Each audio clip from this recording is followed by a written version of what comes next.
Today on Larry King Now, Christianity in America Today. Oh, wow. Before we get here, we have to get through Tony Robbins, the bodyguard of the Christian has less to do with the things that they believe capitalist or the extremists, things that they practice, and then everything to do with their be able very to study, because understanding first of we have to themselves be put as through. Americans. You know, if you're not a Christian, if you're not from America, or if you're For a lot of the younger evangelicals, a when they Persian look American, at the which gospel the news story, they and think the about what Christ actually stood for. Hollywood Care misinterprets for the every weak, the single, dispossessed, the well, not misinterprets, marginalized, but those who can't care draws for into the themselves, women situation every now and then, like they do with Trump, when they look at that and they look at the or way like in they which do with that the language has war been on terror. co-opted by political and religious leaders to further Idiots their like that political and economic agendas, surround I think it's you, very difficult for them to oh, reconcile not surround you, those issues. but Plus, you know, try and keep the conversation as un-American, as undemocratic as possible.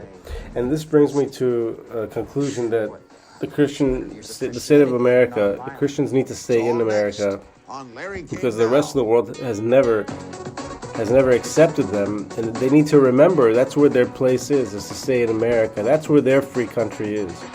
Their free country doesn't exist in Europe, and it doesn't exist in Asia. Iraq and Afghanistan are a sad result of Christian American capitalism, and they shouldn't be, and they should be prosecuted legally, so that people who control those groups don't ever come back into power. They don't ever put people like the Bushes back in power or people like the Trumps back in power, and they stay away from the rest. The rest of the world does not want these people there. Best-selling books. One of those books, The Life and Times of Jesus of Nazareth. Jay Baker is an author, theologian, and the founder of the Revolution Church, where he serves as a pastor in Minneapolis. He's also the son of the famed televangelists Jim and Tammy Faye Baker. And Kate Logan, independent filmmaker who produced and directed the award-winning documentary Kidnapped for Christ. Reza, as I mentioned, 3/4 of Americans identify themselves as Christians. Here's Larry King, the great American TV host, many of that 70%, the phrase "I am Christian" is interviewing an Iranian American, and two other Christian people who Disney down the real reasons for but specifically for Christians in the United States, because seeking of the history of this freedom country, of religion the way and freedom in of which Protestant church and state Christianity is so deeply and other things. ingrained in our cultural fabric. It's part of our national identity.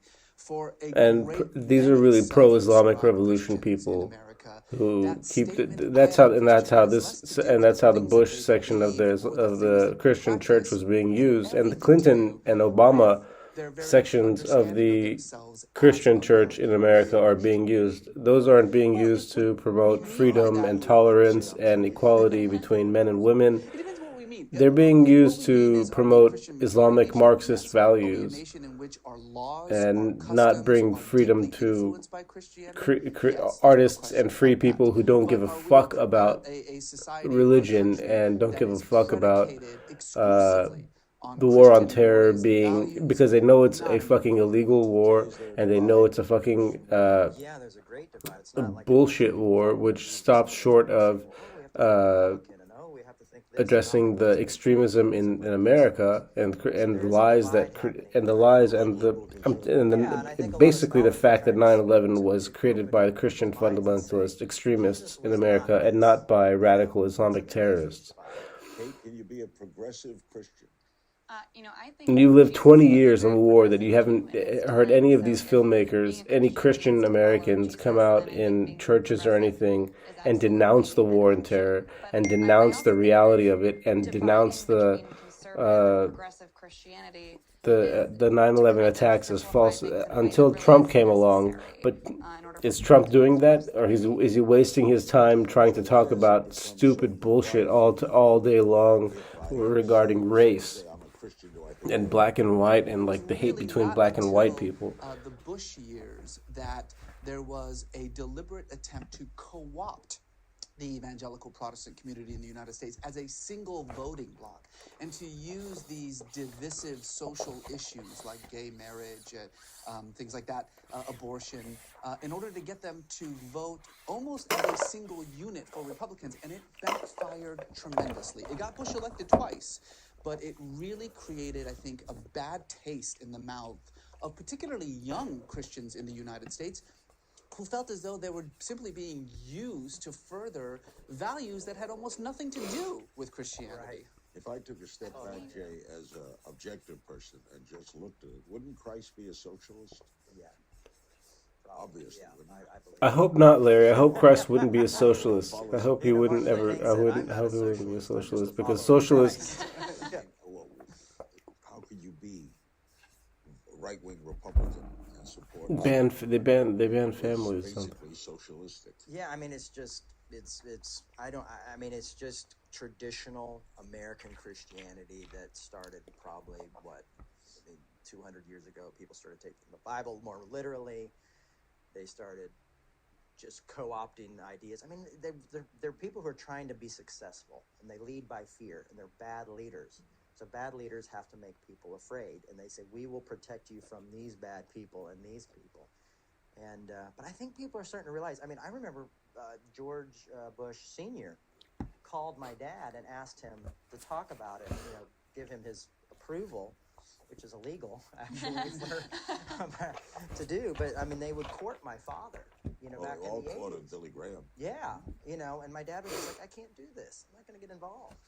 But Why so many denominations? Oh gosh, the history of that is long and storied, and the denominations are changing. Evangelism.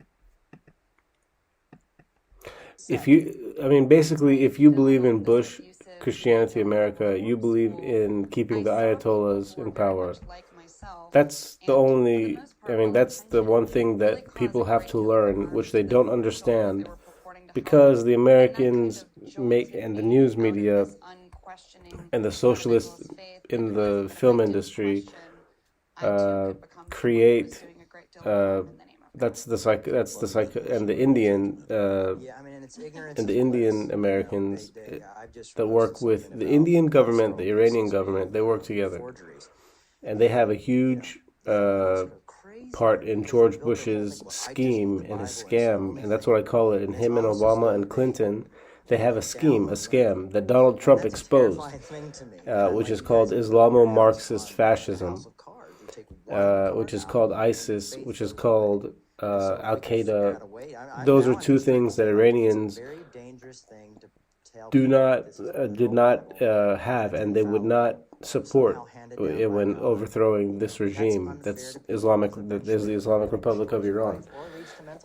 And let me say, Christian groups are afraid to talk about this issue because of how much they feel ever since the war on terror, they need to be a George Bush, they need to be a Christian American, or they need an Obama, and they need a Clinton, and those people or a Biden.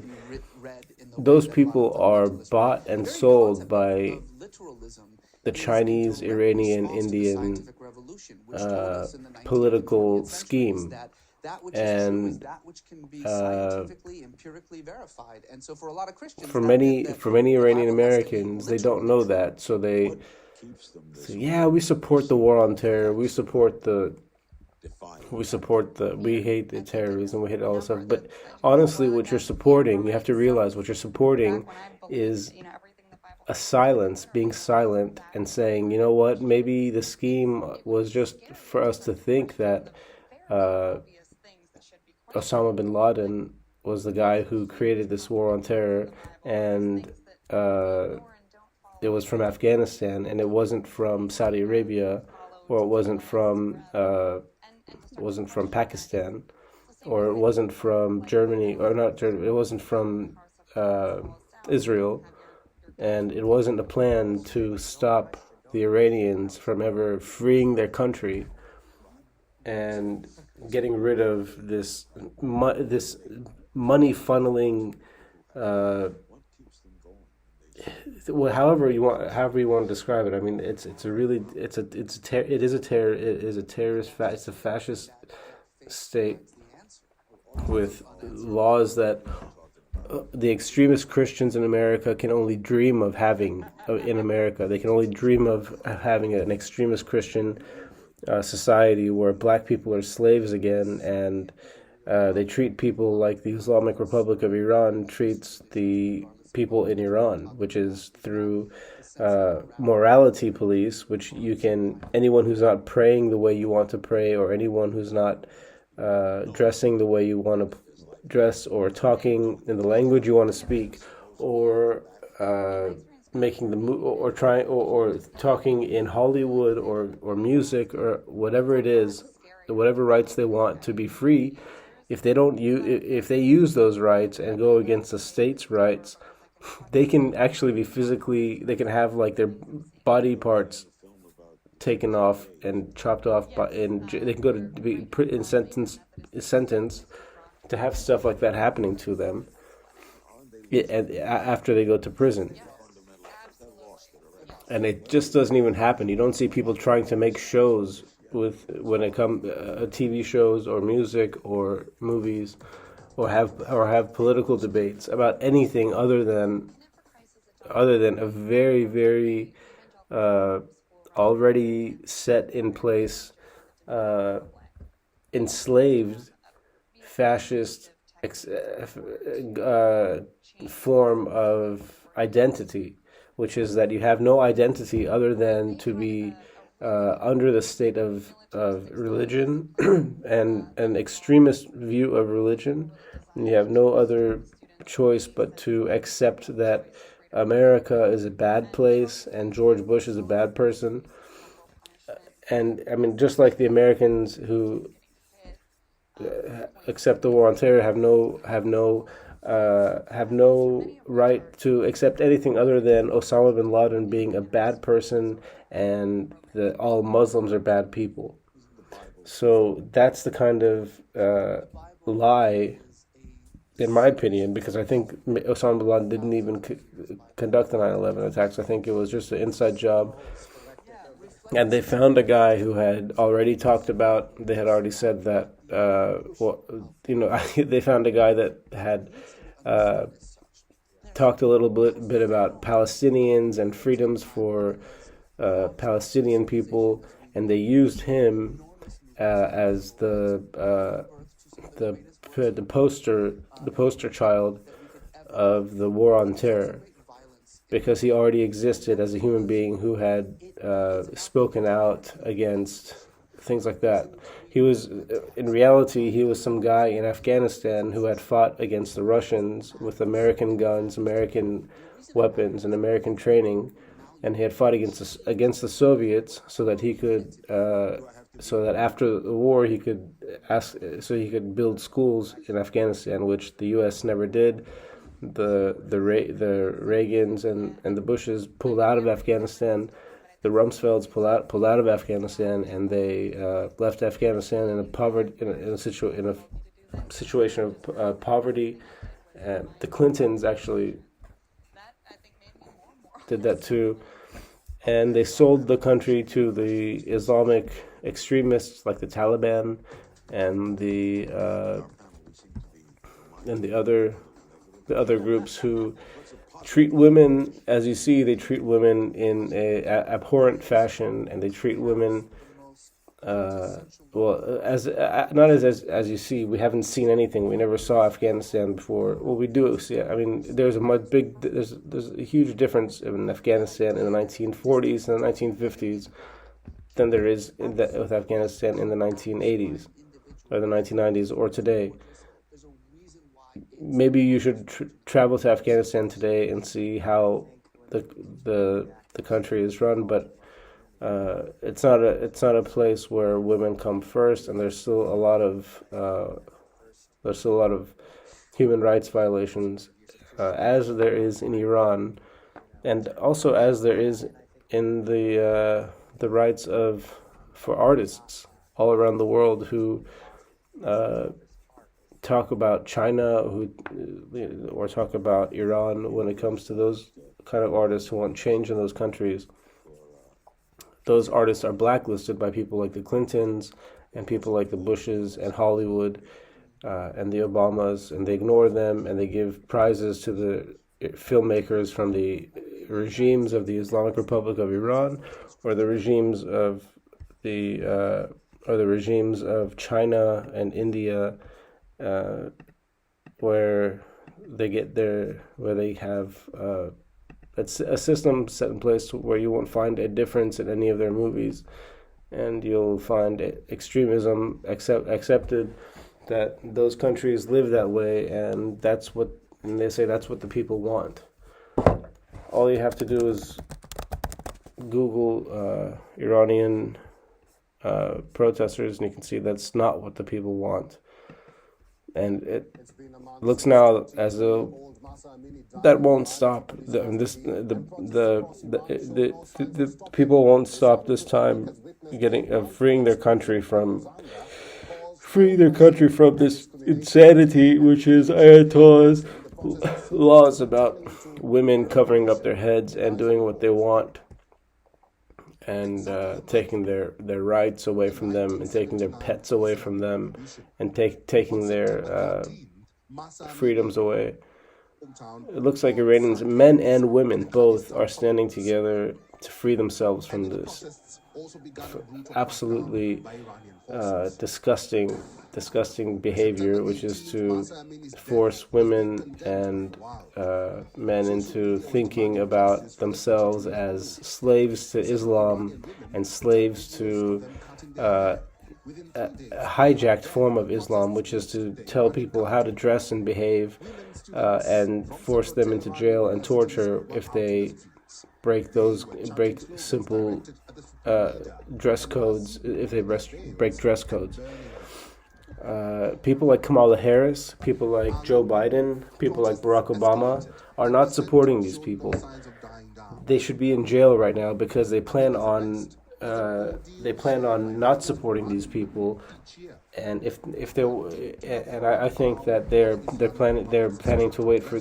They were hoping that these protests die down and that they don't continue. People like Vladimir Putin maybe would support a change, but people like Joe Biden and Barack Obama, Michelle Obama, and Hillary Clinton and the Bushes are, I think, never going to support, or are not supporting these, because they get all their money from keeping regimes like this in place, regimes that hurt the people and help the religious extremists, and help the news networks, and help the banks and stuff, keep people in check and in poverty and in welfare and in desperation. And hopefully we see a change from the people of Iran, and hope they overthrow their. Hopefully they get rid of these laws, and hopefully all Iranians can visit Iran and live comfortably and work comfortably, as the Israelis have created, as the Israelis-led Jewish people do in Israel. Iranians should also have a state to where they call their own, and they have freedom of religion, freedom of rights, and freedom of worship, and freedom of work, and arts and culture. Over 100 people over the protests. 1 month on, Iran's leadership is still facing what has proven to For now, cutting their hair and burning their hijabs seems to be a great sign of protest. I would love to see the day when all of their industries just protest and say that until we have those freedoms, the freedoms to when people like me, Shaheen Shukufanda, can return to Iran, people like Reza Pahlavi can return to Iran, people like Kurosh Shukufanda can return to Iran, people like Dariush Shukov can return to Iran, and freely live there and work there as artists and sports and political leaders, then we won't stop, and we won't give in to the we won't give in to the government that rules people this way. So thanks. If you want, you can also support me please subscribe to my channel for all the latest news and entertainment from our culture here on Earth, our society. This is the Persian perspective